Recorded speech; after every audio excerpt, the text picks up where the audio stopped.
I'll never understand why Captain Picard didn't save his family in Star Trek Generations. Star Trek Generations was the cinematic handoff between Captain James T.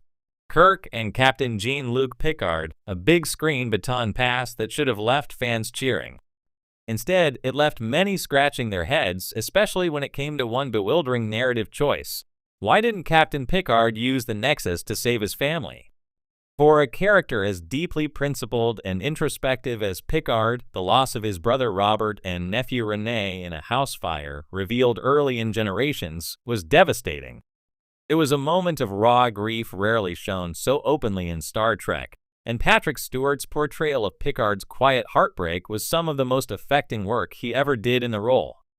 Yet by the film's end, when Picard enters the Nexus, a timeless space where one's deepest desires can become reality, he's presented with the chance to relive the family life he never had. And he just walks away.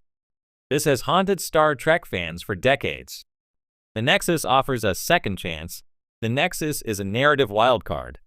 It's basically a reality-bending, time-bending ribbon of energy that grants whoever enters it their ultimate fantasy.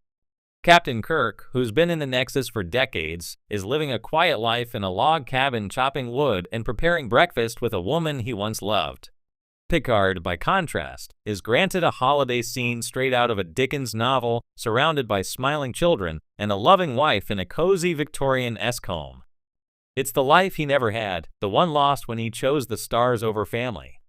And yet when Guinan, or more accurately, a Nexus echo of her tells him he can return to any time or place he chooses, Picard doesn't pick the moment before his family died in the fire.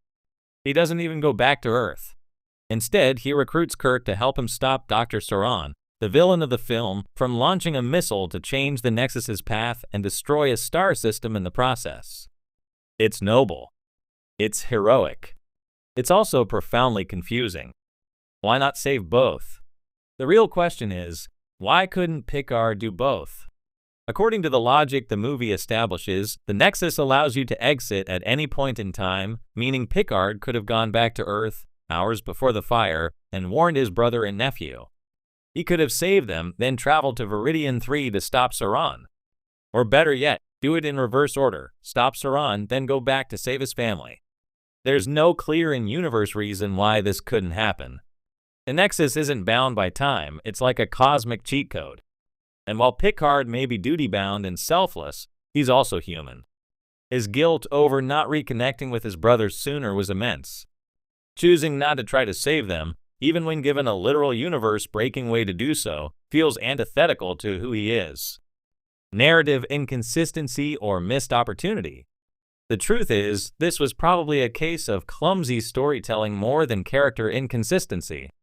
The writers needed a dramatic reason to unite Kirk and Picard and have them save the day together.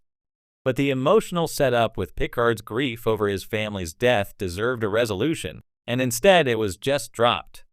Imagine a version of Generations where Picard does save Robert and Rene. Imagine the conversation he might have had with them, reconciling with his brother, inspiring a future in which Rene might join Starfleet and follow in his uncle's footsteps.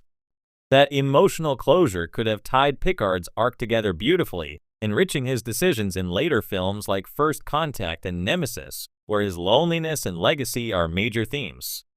Instead, we got a Nexus fantasy sequence that lasted 2 minutes and was promptly discarded so Picard could go punch Malcolm McDowell on a mountain. The shadow of duty. Some fans argue that this was the ultimate Picard decision, choosing duty over desire. He saw the Nexus for what it was, a seductive illusion, and refused to let it keep him from stopping Saran. That's certainly a consistent Starfleet ideal. But it ignores a bigger truth. The Nexus wasn't just illusion. Guinan explicitly says it's real, and you can leave it to change reality. That means the family holiday wasn't just a dream, it was a gateway to action. Picard has bent the Prime Directive, challenged admirals, and risked his ship to protect lives.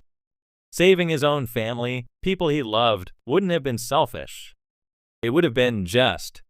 The weight that carries through. What makes this decision even more bizarre is how the trauma lingers. In Star Trek, Picard, decades later, we see how the loss of Rene shaped him. He mentions his death multiple times as a tragedy that still weighs on his soul. It makes the missed opportunity in Generations feel even more